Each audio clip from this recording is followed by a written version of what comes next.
नमस्कार, मी शिवांगी शर्मा आणि आपण पाहत आहात तळोदा वृत्तांकन न्यूज। चला जाणून घेऊया आजच्या ताज्या बातम्या। त्र्यंबकेश्वरमध्ये वाहतुकीचा खोळंबा, कुंभमेळ्याच्या नियोजनावर प्रश्नचिन्ह।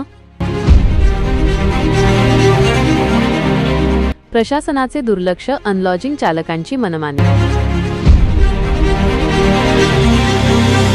45 मिनिटे भाविक अडकले कोंडीत।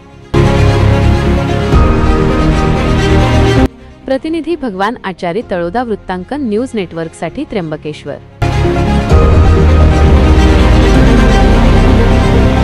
नमस्कार। त्र्यंबकेश्वर ज्योतिर्लिंगाच्या दर्शनासाठी देशभरातून भाविकांचा ओघ रोजच वाढत आहे। मात्र त्र्यंबकेश्वर नगर परिषद आणि पोलीस प्रशासनाच्या ढिसाळ नियोजनामुळे शहरात वाहतुकीचा प्रचंड बोजवारा उडाला आहे।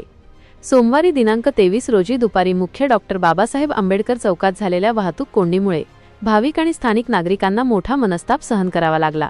सुमारे 40 ते 45 मिनिटे या चौकात वाहनांच्या लांबच लांब रांगा लागल्या होत्या। त्र्यंबकेश्वर नगर परिषदेने भाविकांच्या वाहनांसाठी शहराबाहेर प्रशस्त पार्किंगची सुविधा उपलब्ध करून दिली आहे। मात्र अनेक भाविक आपली वाहने थेट शहरात घेऊन येतात। मुख्य पोलीस चौकीतील वाहतूक कर्मचाऱ्यांच्या दुर्लक्षामुळे ही वाहने थेट डॉक्टर बाबासाहेब आंबेडकर चौकापर्यंत पोहोचतात। सोमवारी दुपारी या चौकात इतकी भीषण कोंडी झाली होती की एसटी बससह सर्वच वाहने जागीच थांबून होती। 45 मिनिटे संपूर्ण चौक वाहनांनी व्यापून गेल्याने पादचाऱ्यांना चालणेही कठीण झाले होते। शहरात मोठ्या प्रमाणात लॉजिंग व्यवसाय आहे, मात्र अनेक लॉजिंग चालकांकडे स्वतःची पार्किंग व्यवस्था नाही। परिणामी ते भाविकांच्या गाड्या रस्त्यावरच उभी करून घेतात। अशा नियमांचे उल्लंघन करणाऱ्या लॉजिंग चालकांवर पोलीस प्रशासन कोणतीही कारवाई करत नसल्याने संताप व्यक्त होत आहे।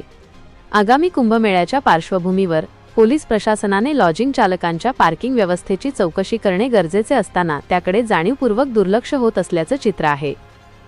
या गंभीर परिस्थितीची दखल घेत दक्ष न्यूजचे पत्रकार प्रभाकर गारे यांनी त्र्यंबकेश्वर पोलीस ठाण्याचे पोलीस निरीक्षक महेश कुलकर्णी यांना फोनद्वारे माहिती दिली।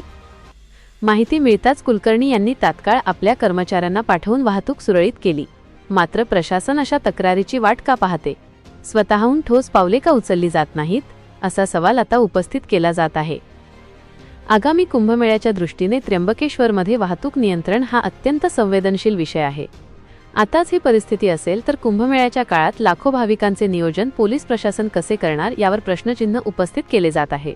प्रशासनाने सुस्तपणा झटकून लॉजिंग चालकांवर कडक कारवाई करावी आणि पार्किंगचे नियम कडक करावेत, अशी मागणी भाविकांकडून होत आहे। आजसाठी इतकेच। अशाच ताज्या आणि महत्त्वाच्या बातम्या पाहण्यासाठी आमच्या चॅनलला सबस्क्राइब करा।